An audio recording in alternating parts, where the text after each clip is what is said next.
아프간이 이슬람 무장반군 탈레반에게 사실상 항복하였습니다. 아프간 정부를 지원하던 미국이 아프간에서 철군을 시작한 올해 4월 29일 이후 이달 말 미군의 완전 철군을 보름가량 남겨두고서입니다. 이번 결정은 탈레반이 수도 카불에 진입한 지 1시간 만에 이뤄졌습니다.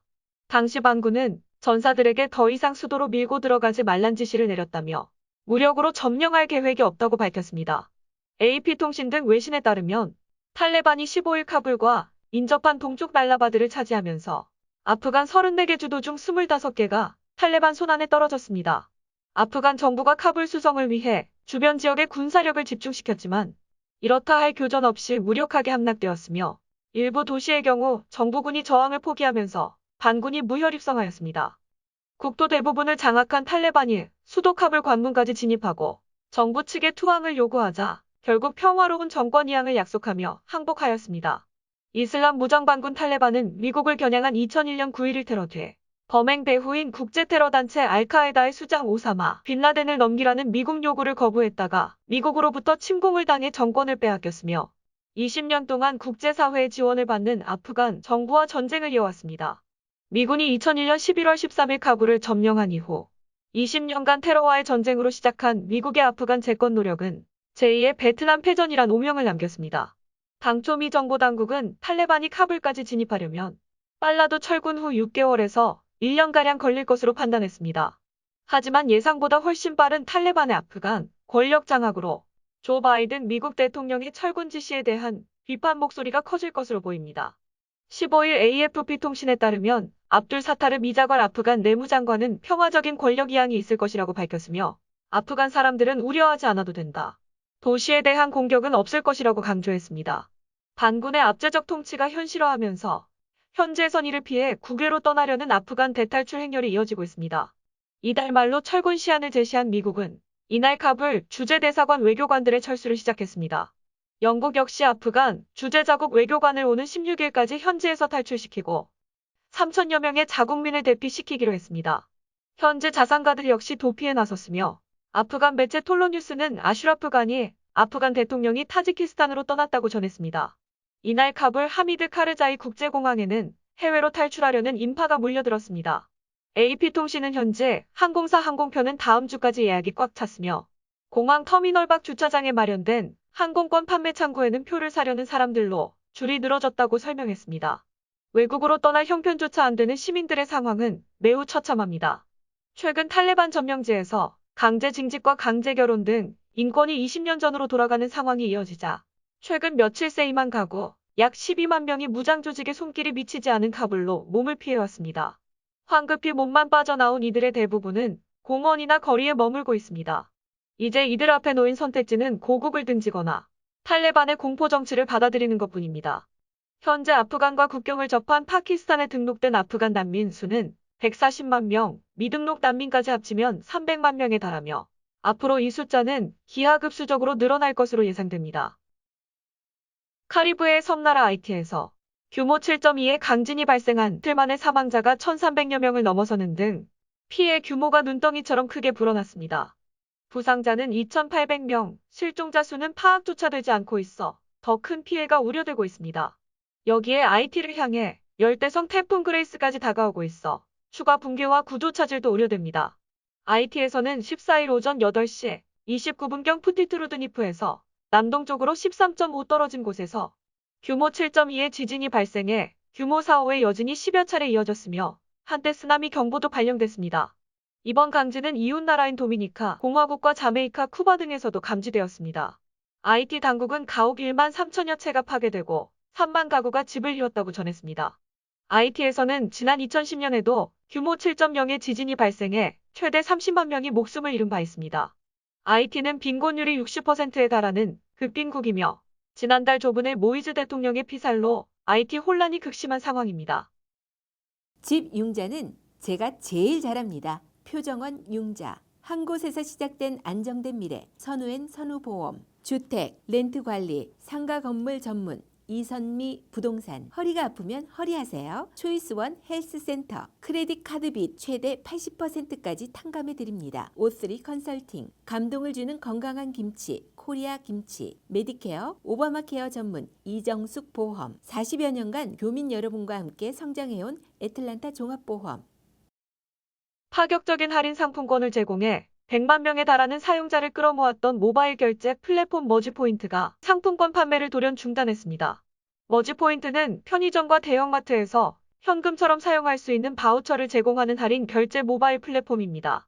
대형마트나 편의점 등 가맹점에서 사용할 수 있는 상품권 형태 포인트인 머지포인트와 상시 할인을 받을 수 있는 구독형 멤버십인 머지플러스 서비스를 제공하며 매달 300억에서 400억 규모가 거래되었습니다. 그런데 8월 11일에 갑자기 공지사항을 통해 법적 이슈가 없는 형태로 서비스를 축소 운영한다라면서 머지머니 판매를 중단한다고 밝혔습니다. 이미 결제가 이뤄진 포인트의 결제처도 대폭 축소하고 편의점이나 마트 등을 제외한 음식점업 분류에서만 이용이 가능해져 머지포인트는 결국 휴지 조각이 되었습니다. 큰 할인 혜택 때문에 많게는 수백만 원어치 포인트를 결제한 이용자들은 거세게 반발하고 나섰습니다. 이런 갑작스러운 서비스 중단은 최근 머지포인트가 전자금융사업자 라이선스 없이 서비스를 운영해 금융감독원이 실태 파악에 나선 것과 밀접하게 관련이 있는 것으로 파악되고 있습니다. 이에 머지포인트 측은 이용자들이 구입한 머지머니와 머지플러스 구독료는 환불 신청 페이지를 통해 순차적으로 환불해주겠다는 입장을 밝혔습니다. 다만 발행액에 비해 할인으로 인한 비용 차감이 큰 상황이기 때문에 실제 환불이 가능한지 여부는 미지수이며 머지포인트 총 발행액은 약 1,000억 원으로 추산되고 있습니다. 예전부터 이용자들 사이에서는 머지포인트의 혜택이 너무 좋아 수익 구조를 궁금해하며 안심하고 이용해도 될지 모르겠다는 반응도 꾸준히 있었습니다. 이에 머지포인트는 기사 인터뷰를 통해 현재는 계획된 적자 상태라고 밝힌 바가 있었는데요. 실적을 포기하고 손실을 감수하며 공격적인 투자로 규모를 키워 인지도와 이용자를 확보하고 있는 것입니다. 한국의 대표적인 커머셜 사이트인 쿠팡도 적자를 내며 투자금을 받아 운영하며 현재는 전자상거래 시장을 독점하다시피 했습니다. 머지포인트는 대형마트와 프랜차이즈에서 쉽게 이용할 수 있고 유명 금융권들과의 협업으로 유명세를 키우며 안정적인 서비스를 제공하고 있었습니다. 하지만 이렇게 갑작스럽게 서비스가 축소되자 12일부터 환불 요구가 밀려들었고 같은 날 밤부터는 서울 영등포구에 위치한 머지플러스 본사로 환불을 요구하는 이용자 수백 명이 몰려들어 아수라장이 벌어졌습니다. 또한 이 머지포인트를 사용하기 위해 이런 상황을 모르는 가게만 찾아가 머지포인트로 대량 결제를 한 것으로 알려져 자영업자들의 피해 우려가 커지고 있습니다. 머지포인트의 서비스 자체가 폰지 사기를 의도한 것이 아니냐는 의혹 또한 제기되었습니다. 폰지 사기는 실제 아무런 이윤 창출 없이 투자자들이 투자한 돈을 이용해 투자자들에게 수익을 지급하는 방식의 투자 사기 수법입니다.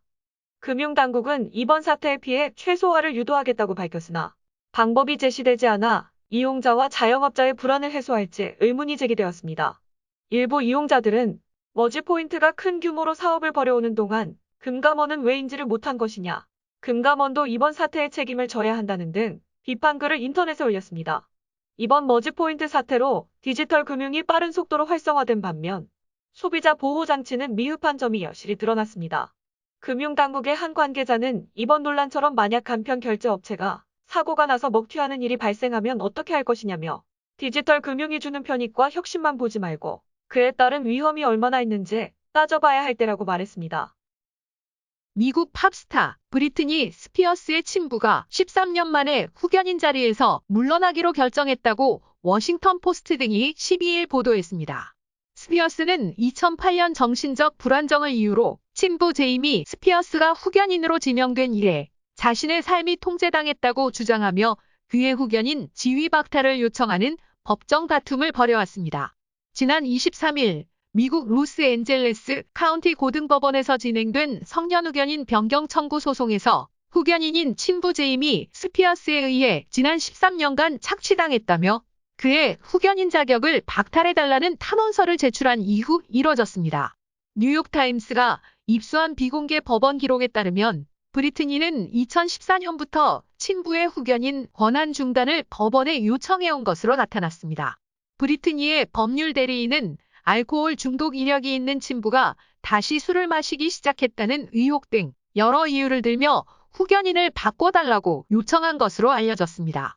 법원 기록에 따르면 제임스는 브리트니가 누구와 데이트하는지부터 부엌 수납장 색깔을 결정하는 데까지 참견했으며 670억 원의 자산가임에도 매주 200만 원의 용돈을 받아가며 생활해야 했다며 브리트니는 법원 조사관에게 성년 후견인의 권한이 지나치게 크다고 불평한 것으로 전해졌습니다.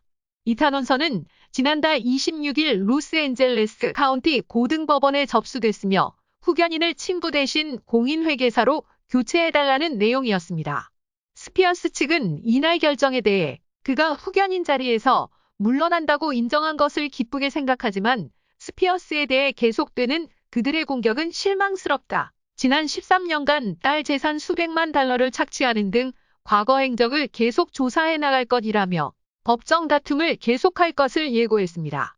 친부 측은 후견인 자리에서 물러난다고 발표하는 동시에 사실 후견인 지위를 끝내는데 실질적인 근거는 없다면서 이번에 후견인을 변경하는 것이 스피어스의 최선의 이익에 부합하는지에 대해서는 논쟁의 여지가 있다고 밝혔습니다. 이에 따라 양측은 후견인 변경을 위한 준비 작업에 착수할 예정입니다.